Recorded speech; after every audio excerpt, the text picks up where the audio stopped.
Hi everybody, my name is Lynn Ismael and welcome to my channel. In today's video, I'm going to be sharing about a possible solution for my rabbit and vole problems in my garden. If you're wondering what this little marks in my faces are, I just got back from my first Chinese medicine massage and acupuncture, and it was on my face for close to an hour.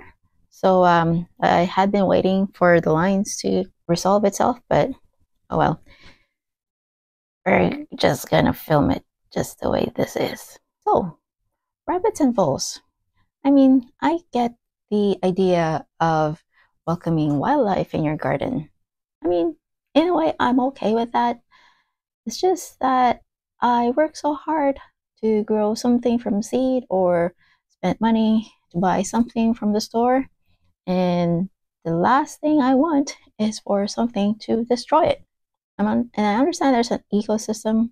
I have my garden that I just want to be contained away from other critters, and the rest of my property, they can do whatever they want. I just don't want them in the side where I'm cultivating. Does that make sense? Anyway, 12 months ago, I bought solar repellent system that's supposed to emit sounds that only those certain animals can hear and makes it uncomfortable for them, that they would stay away from that particular spot. Well, it didn't work. The reason it didn't work is there were rabbit poop everywhere. They didn't do much damage. The rabbits kind of ate a little bit of barks of some of my shrubs, but they will survive. The voles ate most of my tulips. I think half of them survived. The ones that were covered by leaves, they remain intact, but the ones that I covered just with soil, they found it and they've feasted on it. So I did some research, and in that research, I read that rabbits and voles don't like the smell of garlic.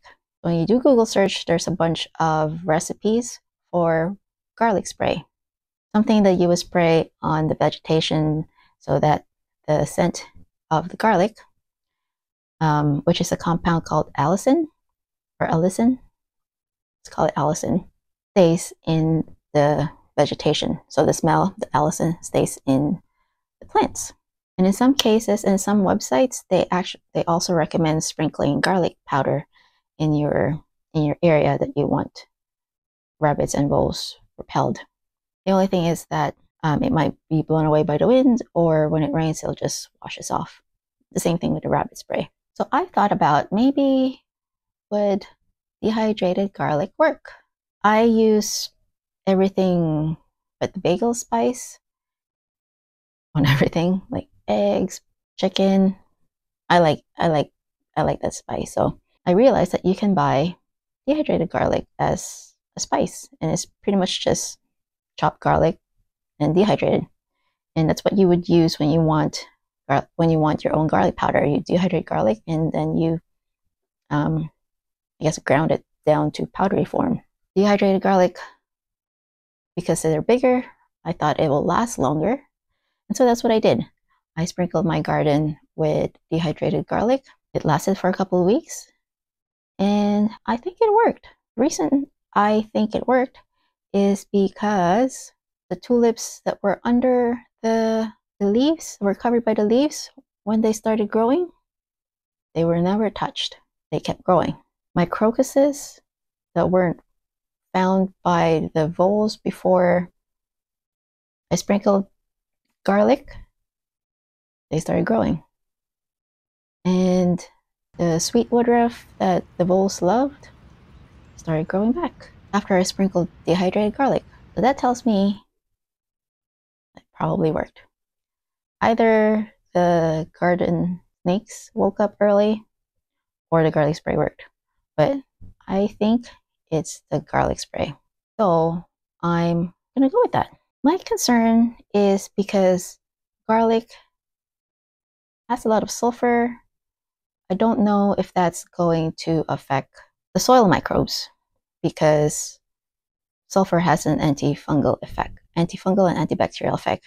And if I want to cultivate microbes in my garden, well, I don't want to kill them by adding a lot of sulfur on the soil. Having garlic, though, may help fumigate the garden and help prevent fungal diseases spread by spores like mildew, powdery mildew, black spots, roses. I do remember Sarah Raven in one of her books saying that she likes making chive tonic because of the sulfur qualities of the leaves, and it helps prevent black spots for her roses, and powdery mildew too for her other perennials. So, to solve those two issues that I have, I thought of, what if I just get a spice jar with the top open and just leave it in the garden? The dehydrated garlic in the spice jar will be protected from the elements so it doesn't get wet and they last longer. But it being open, I just have to make sure that it's laying on its side, will still have the Allicin scent permeate throughout the garden so that the voles and rabbits smell it. And the Allicin in the air, sometime in the summertime, will help prevent powdery mildew and all other fungal diseases that are spread by spores. So that's what I did.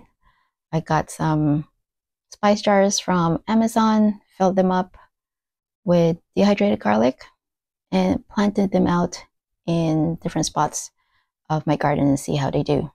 After 1 week, I checked on them and they're still intact. They still look like dehydrated garlic. They haven't absorbed any water and increased in size. So we'll see. I'll give you an update once I know more information about how long they actually last in that little spice jar tilted on its side. So there you go, just a short video for this week. A little scarred on my face. But if you've reached to the end of this video, thank you so much for watching. I try to show up here every Thursday. This video is probably going to be a little bit late. But until I see you again, bye!